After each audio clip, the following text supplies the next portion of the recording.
Hello viewers, welcome to today's episode of The Insight. It's brought to you by Oris Group Entertainment, the very best platform you'll find on Qatar internet space when it comes to information and interaction. On this platform, we bring you top personalities in the field of business, trade, tourism, arts, culture, and even sports. I am your host, Famous Aluya. I'm not alone today as always. I have the very delightful, beautiful, Delisha. The African shake is added once again. Thank you so much, Famous. A very warm welcome to each and every single one of you. Thank you so much for joining us on yet another amazing episode of The Insight, and which promises to bring you an amazing podcast. My name is Delisha. Don't forget to subscribe to our YouTube channel. Follow us on Instagram and Facebook at The Insight by Oryx. In today's episode, we are very happy and delighted to have a sports personality, someone who has done so well for himself in the field of sport. He has chosen a very dedicated sport and is not one that rings a bell so easily. But his profile is pretty long. Not too long, but I don't want to miss any word or anything about his profile. So I'm going to take my time to read it out to tell you so that you don't miss anything out. The guest is a 3-time winner of Qatar Strongest Man competition and also a multi-winner of the Qatar Strongest Man Title and a world champion professional natural bodybuilder. He is also a mentor and trainer of high esteem, and from a very young age, he was immersed in the world of fitness, following the footsteps of his elder brother, William, who trained in local gyms and eventually became Mr. Kenya. Our guest was inspired by what he calls his brother's determination and energy. And today, he is successful in his chosen career and having an amazing story to share with us today.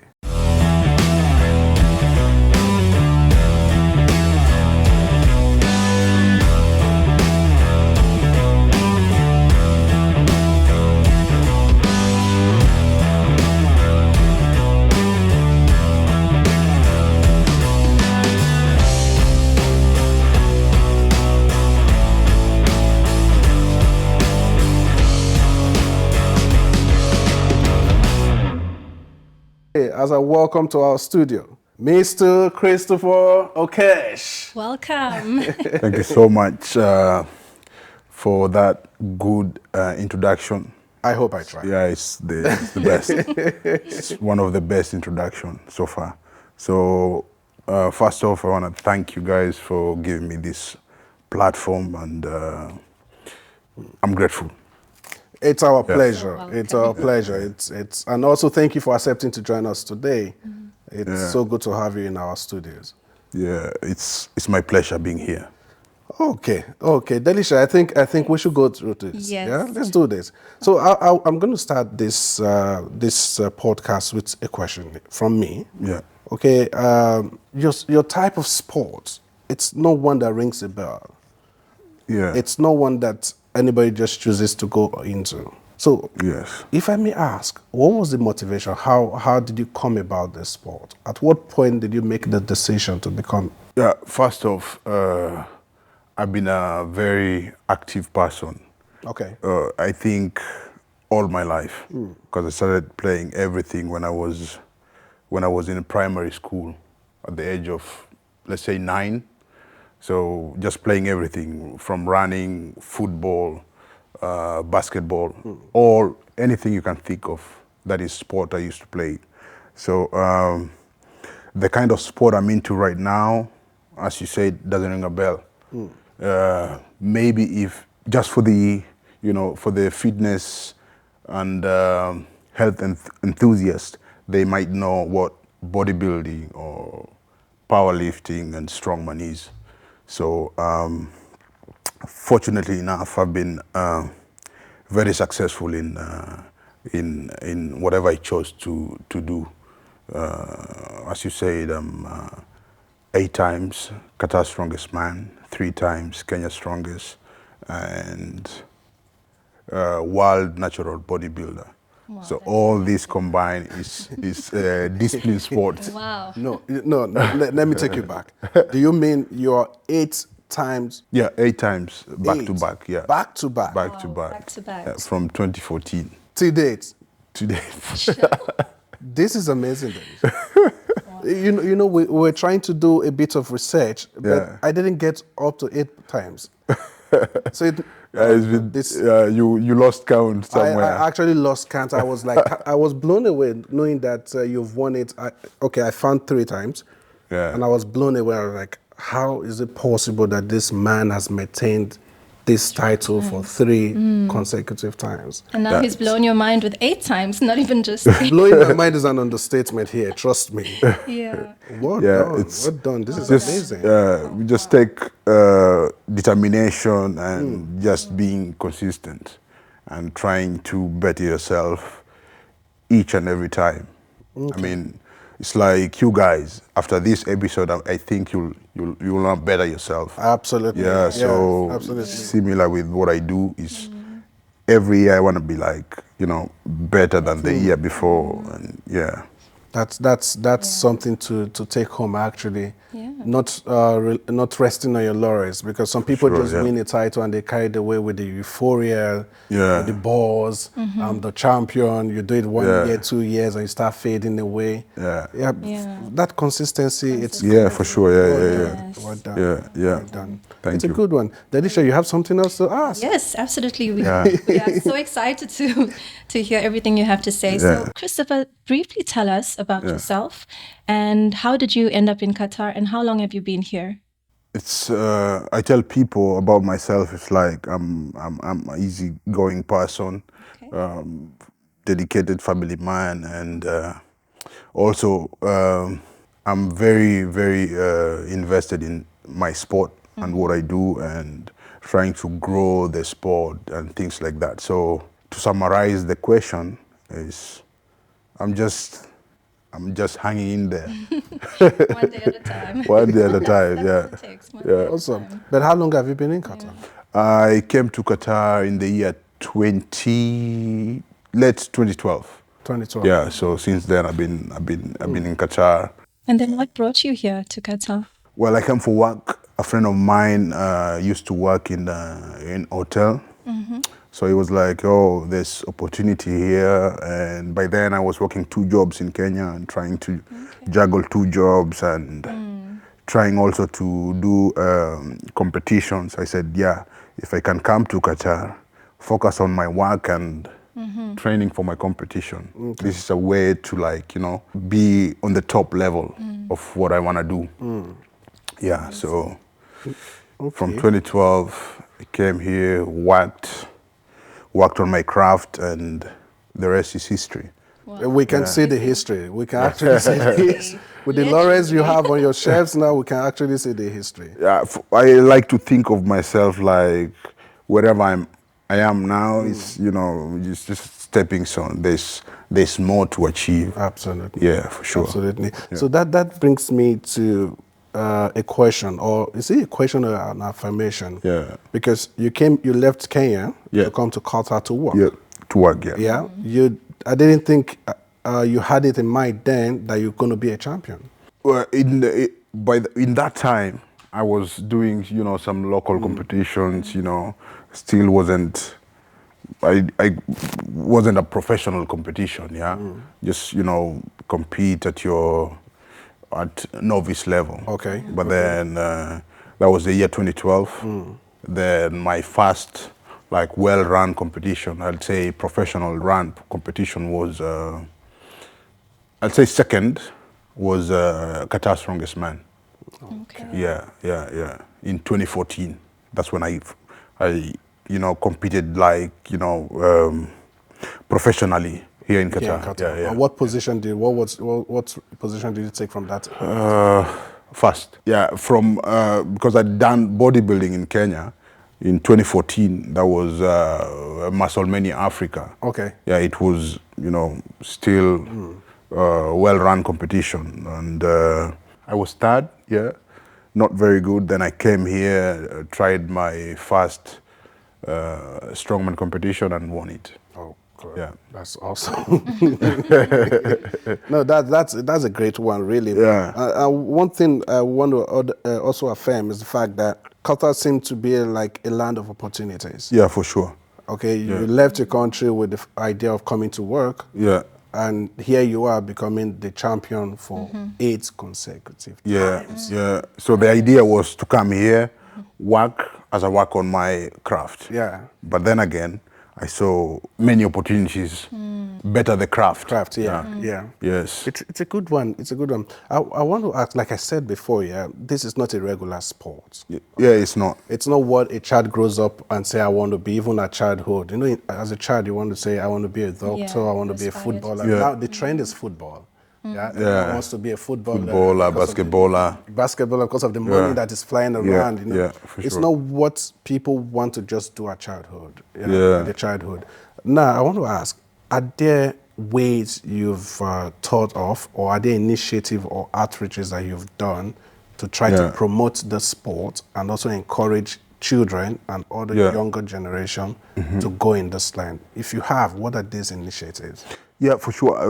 I've started some initiative both here in Qatar and Kenya. Okay. So I think last week I was in Kenya for my initiative, which is Strongman and bodybuilding competition that I started 7 years ago. Yeah, just a way of like popularizing the sport in Kenya, and as we speak now, it's very popular in East Africa.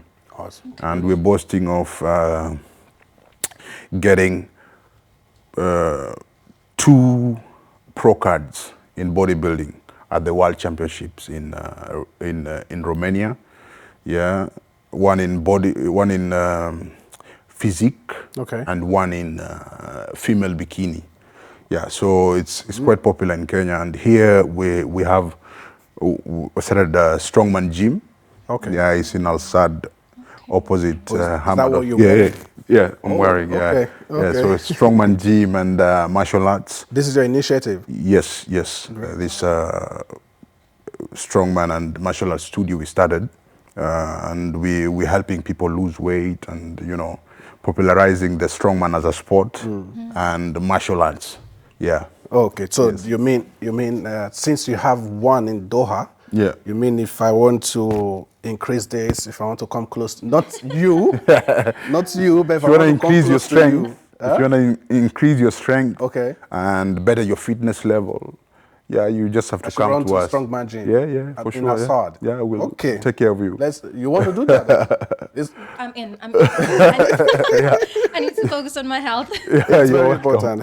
Health, they say, is wealth, right? Exactly. Health is wealth. As the African Sheikh always says, She always brings up this African Sheikh. Okay, let's focus on the questions. Okay, Cristopher. So we know that you've won the Strongest Man in Qatar. Yeah. But could you tell us in detail about your competitions inside and outside of Qatar? Where to start? Yeah, it's different in Qatar. As I said, it's well run. It's top of the line competing in Qatar. Then you go in Kenya and you're competing in Kenya Strongest. It's quite hard. It's What makes it hard for you? I mean, there's fierce competition there as opposed to here, right? So we have, just guys wanting to like, boom, to win. Yeah. Okay. Does that mean that the sport is easier in some areas, in some region, and difficult in other regions? I wouldn't say easier. It's, I mean, a squat will always be a squat. Deadlift will always be a deadlift. True. Whether you're in Qatar, in America, or in Africa, True.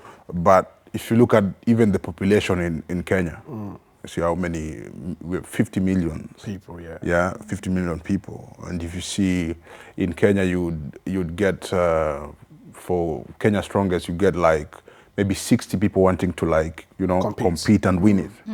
Here you get like, half of that. Okay. So the competition is not as fierce here as opposed to there. Okay. Because here, you've been with these guys, their capabilities. There you're not. You're like, you're like a guest going there, and you don't know what you will. It's like you a will grain find. of Yeah, rice in the bag of rice. for sure. Yeah. Okay, okay. Now let me ask something, Yeah. which is one thing that I believe most people want to ask. Now, your size, well built. Yeah. Does it in any way limit you to do other sports or hobbies like playing football No. or any other athletic or sporting? No. In essence, training strongman, strongman is everything. Strongman, you're getting tested. First, strongman as a sport, you're getting tested in terms of your lower body strength sometimes, or your lower body power. And then they test endurance, muscle strength, and just overall fitness. That's strongman. Because in strongman competition, it's for you to go in a strongman competition, you have like minimum of 6 events. So in those 6 events, you get like a pulling event, of which you meant to pull very heavy weight from the ground up, or you need to pull something overhead, or you need to, you need to like drag something over time. So you're dragging something which is more than 500 kilos for 90 seconds. So that takes your muscle strength, your endurance, and your fitness level. Whole Yeah, body. it's scientific. It's like full body, Sure, yeah. Workout. Yeah, yeah. That's amazing. It's not easy. I don't know if I could not. make even 45 seconds. 45 seconds is a lot. Yeah. Yeah, it's Did you hit 500 kg? Yeah, like moving 500 kg over time. You know. So you The build up quickest that wins. stamina. Yeah, you build up stamina. You need to have a know-how of how to, to get strong for that, to get endurance for that. It's many issues around So it. with Yeah. time, Yes. eventually- So in this strongman sport that you've Yeah. chosen, I know to every sport there are challenges. Yeah, for To sure. every Yeah. sport there are challenges. What will you say it's the most difficult challenge you have faced as Yeah. an athlete, and which could be the similar challenges new athletes, the younger generation will face Yeah. when they come in? Why I'm asking this is because if you have faced it, you now have an idea of how to overcome it. So whatever you say also will be a lesson for the Yeah. younger generation that are coming in the sport. Yeah, yeah. So they don't face the same challenges, or if they face it, they have a swift action to be able to manage it and overcome it. So what would these challenges be? I can't think of anyone. Oh, it's challenge free. Challenge free. I like that. Because for you to go into a strongman competition, you are in for the challenge. Yeah, because that's challenge. You need to surpass that. But in terms of, I don't know if you mean challenges in terms of. The challenges that might come might be injuries. Yeah, there's Possible injuries. a lot of injuries. There are also the challenge of sponsorship. There are people who want to go into the Yeah. sport who have the fitness, the body build, but they don't have the right sponsors, Yeah. the right people to encourage.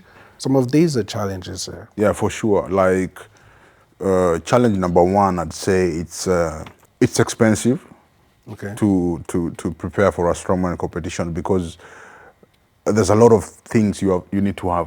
Okay. Yeah, you need to have enough, like a proper diet, because diet is different. All right, specialized diet. You need to have proper recovery. By recovery, I mean you need to have regular, massage. You need to have regular cryotherapies, and these things cost a lot of money, which for someone who is starting is a challenge, right? Then you need to have a proper coach.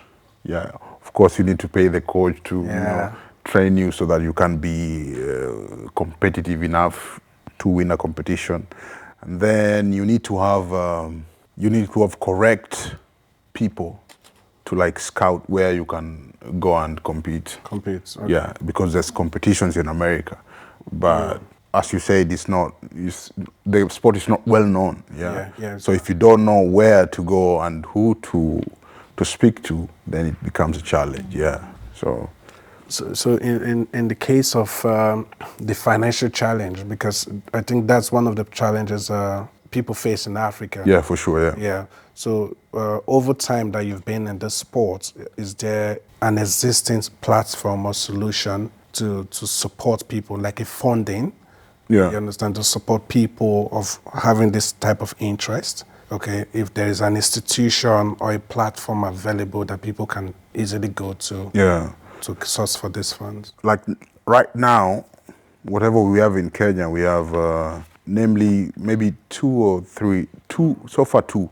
So there's Kenya Strongest Man competition, and then there's my initiative, which is Kamukunji, a way of giving back to the community in terms of showcasing the talent and nurturing. We have these annual competitions. So if people are interested to like start strongman, they can come to these competitions, register, and we will nurture their talent and we will showcase their talent elsewhere. And you will fund them? Yeah, also? so far we've sponsored at least, I think, maybe three athletes, and they've gone to, you know, African Strongest. One of them won, and awesome. yeah, it's a lady who also won through our initiative. So things like that are like, you know, trying to help the guys who aren't or who can't, like, you know, go to places like that to compete. So there's that, and then by showcasing the talent, you find sponsors who are like interested in strongman as a sport, and you know, yeah, which is good. Yeah, it means you've you've actually left. You're leaving a legacy already, because you're having people who are already winning championship under your tutelage. Yeah, because legacy. Yeah, you have people who are capable, but you know, they don't have resources.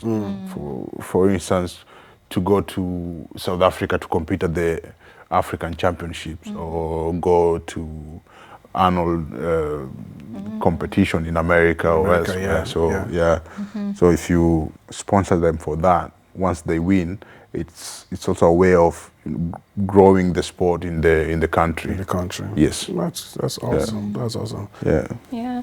So I know you've explained to us some of the cost factors when it comes to the challenges. Yeah. But could you briefly just tell us about your preparation before your tournaments? I believe you have to be very disciplined, and yeah, for sure. You mentioned having a specific diet. Could you also take us through your diet as well? Yeah, my diet specifically consists of very high protein.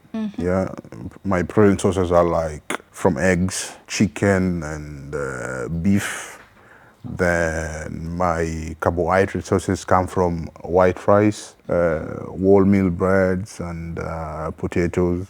So it's just you know, high protein, moderate carbohydrates, and you know, multivitamins. Okay. Yeah, mostly in greens. That's it. Then I also have for my recovery, I use food supplements. Okay. Yeah. So there's protein, there's creatine, there's branch chain amino acids, things like that. Yeah.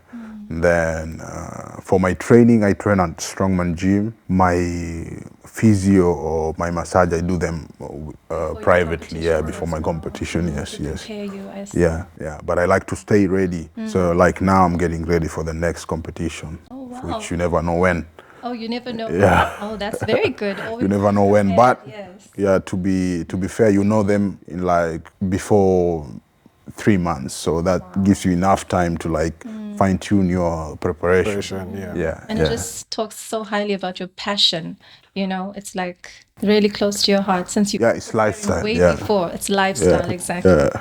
Yeah. Prepared. Yeah. It's a good one. It's a good one. I just want to ask something. People believe that this bodybuilding sports, it's someone over time that has a long-term effect. You understand? People think it has a long-term effect. Like, you've built your Moses, you're getting old in your 40s, in your 50s, in your 60s. There are certain disadvantages that comes knocking on your door. How true is this? And also, does it reduce the lifespan? No, there's very big effect when you start, you know, bodybuilding at an early age, and the effects are only positive. Oh, Yeah. Okay. Yeah.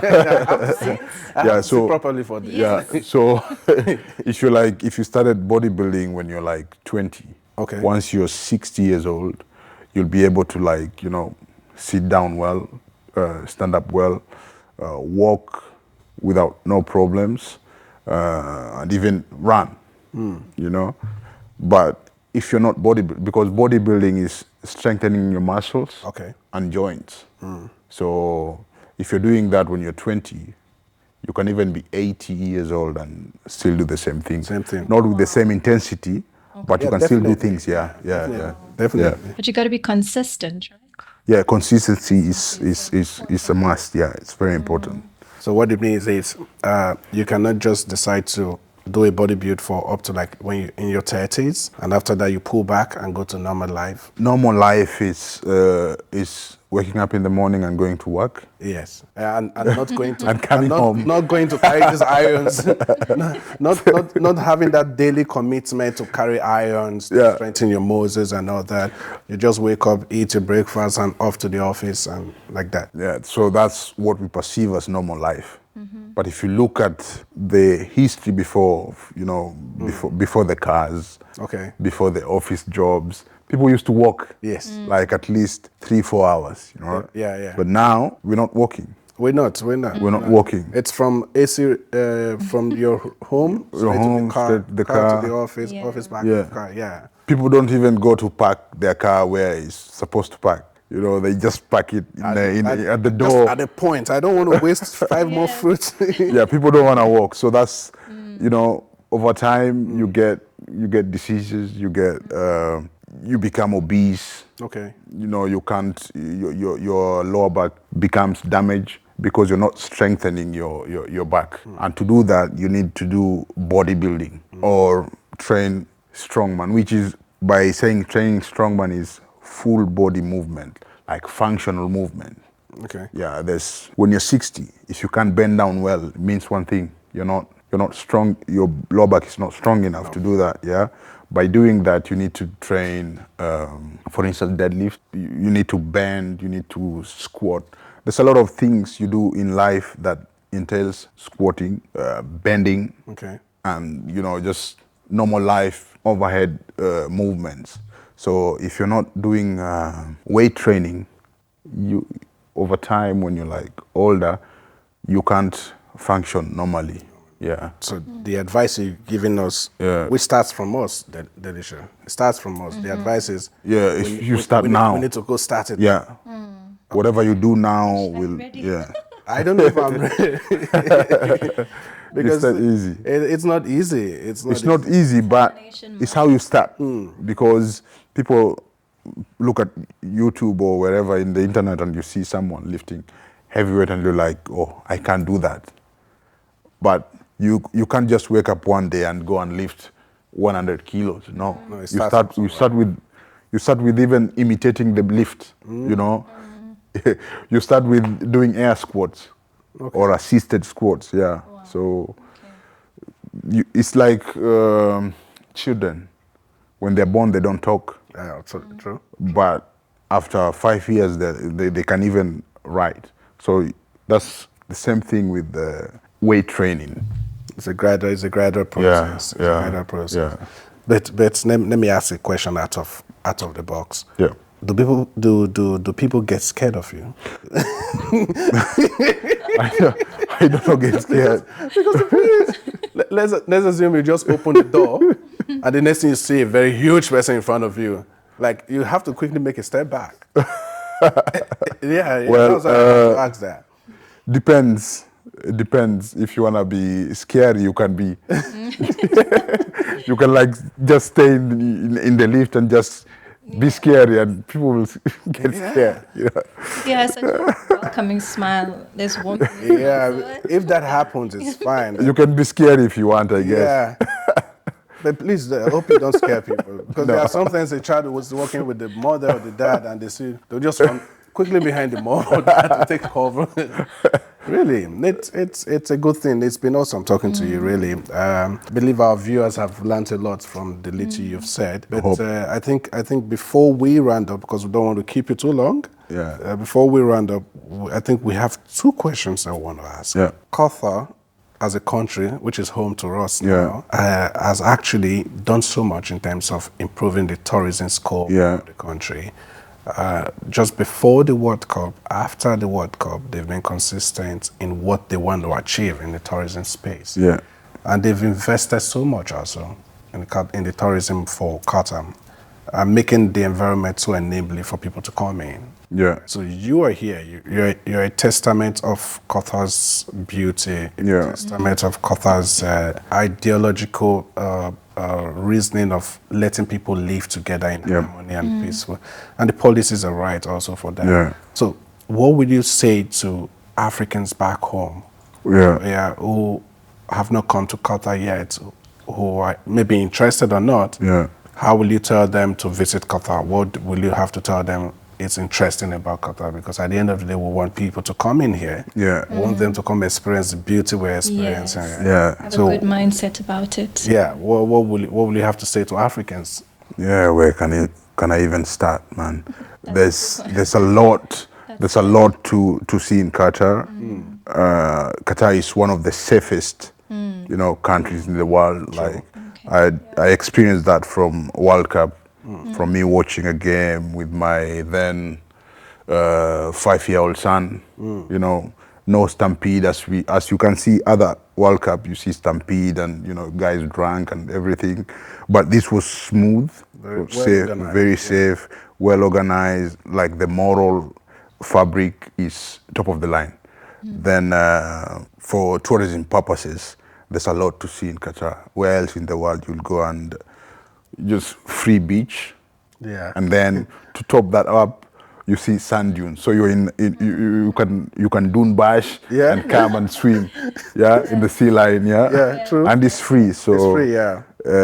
I don't know where else in the world you'd experience that perfect infrastructure. Go to city center and see the buildings and experience the hotels and whatnot, and the facilities here. Health facilities is top of the line. The people are so welcoming to everyone. Like, I'm from Kenya. Sometimes I feel like I'm in Kenya. So there's a large Kenyan. You feel home. Yeah. Like anyone will feel home here in Qatar. It's like I'm in Kenya. Sometimes I'm like, I'm home. I don't even feel homesick. I believe most people here have the same feeling. Like Qatar is home for for everyone. Qatar, I think Qatar is for all. You don't feel out of place while you're here. Yeah.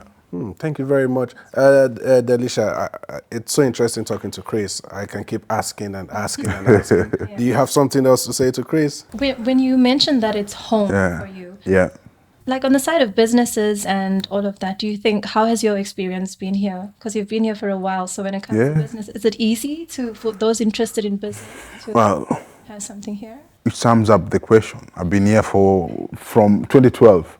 And I've never gone back, so it says a lot. Yes. It means there's something keeping you here. Yeah, for sure. Yeah. So it's growth after growth. Yes. And wherever you are and you're growing, you don't want to go. You just want to stay here. Amazing. Yeah. God's hold of you.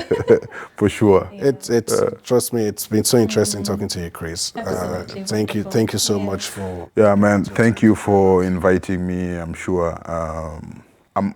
I lack words to say, but I'm very grateful for this opportunity to come here, and it also gives me the courage to keep going. Keep going. Yes, yeah, for sure. Yeah, that's a great one. Yeah, we're happy we can do this, because basically the reasons why a platform like this exists is to tell the story. Yeah, for sure. Yeah, some people don't know that. Some Africans are making great feats here. All right, they've made great marks here. Yeah, champions after champions. Yeah. So this story needs to be told. Yeah. And if we don't tell the story, no one will. I'm also glad to be in the platform where you tell stories for you said the great of the greats. Yes, yes, Yeah, yes. for people who are like doing are on top of the game Yeah, and whatnot. yeah, top personalities who have So, done well. Yeah. One of them. I'm very glad to be, in a similar platform with the top personalities, as you guys mentioned that. Yeah. Thank you so much. Yeah. Our dear viewers, I hope you've had a very good time with our chat with Chris today. He has opened our eyes to so many things. Now you know what the strongman sport is. You know what it takes to have this body. I want to have it, but I don't know if I have the energy for it. We can start tomorrow. Where do I start from? somewhere. We have to start somewhere. Yeah, you can start somewhere. Okay. like- Okay. I think maybe I'll have to go to the strongman gym on this one. For sure, you're more than welcome. I will see, but you have to take it easy with me. For sure, yeah. We'll Take me like start 1 from month with KG1, KG1 up until. But one thing I must say, it's thank you for contributing to the positive image of Africans in Qatar. You know, this is a great feat. We have to build our image. We have to protect our image. For If we sure. don't do it, like I said before, no one will. For sure, yeah. So thank you very much. It was awesome having you today, and I do hope and I believe our viewers had a very good time interacting with you. Thanks for having me. Yes, Chris, it's been absolutely wonderful having you on our podcast today. So just before we end, Yeah. we have a segment called Rapid Fire Question. Okay? Yep. So we're going to ask you a few questions and you need to answer as quick as you can with the first thing that comes to mind. Just the first Right. thing. So are you ready? I'll try my best. Can I have a drum roll? All right. Yeah. Question number 1. Yeah. Swimming or jogging? Jogging. Morning person or a night owl? I have to work in the morning, yeah. Indoors activities or outdoor? Indoors. Indoors. Wow. Thank Remember, he said he's a dedicated family man. Yes. So Early- that happens indoors. Indoors, yeah. Yes. It's awesome. And also I can't swim, so jogging is Oh, you can't like swim. I can't swim to We're save my together. We're life. together. We're together. Oh, I think I have to take a class. You know, we really appreciate your time and we're so grateful that you came to join us on our podcast today. So just something small as a token of appreciation Yes. for your presence here with us Wow, today. okay. We would like to just give you a little gift. Okay. On behalf Wow. of the Insight. Wow. There you go. Amazing. Wow. The insight. You are so welcome. You want to stand up so that the camera can see. Can see it. Yeah. This is it. Can you see us? Maybe flex on it. We're not too far away. There we go. Well, viewers, there you have it. We've had an absolute amazing time today with Cristopher. And please stay tuned for more exciting podcasts ahead. Please don't forget to subscribe to our YouTube channel Yep. at The Insight by Oryx, as well as following us on Instagram and Facebook. Facebook. Yes. At The Insight by Oryx. Thank you so much. And please do continue to follow us on this amazing journey. Thank you so much.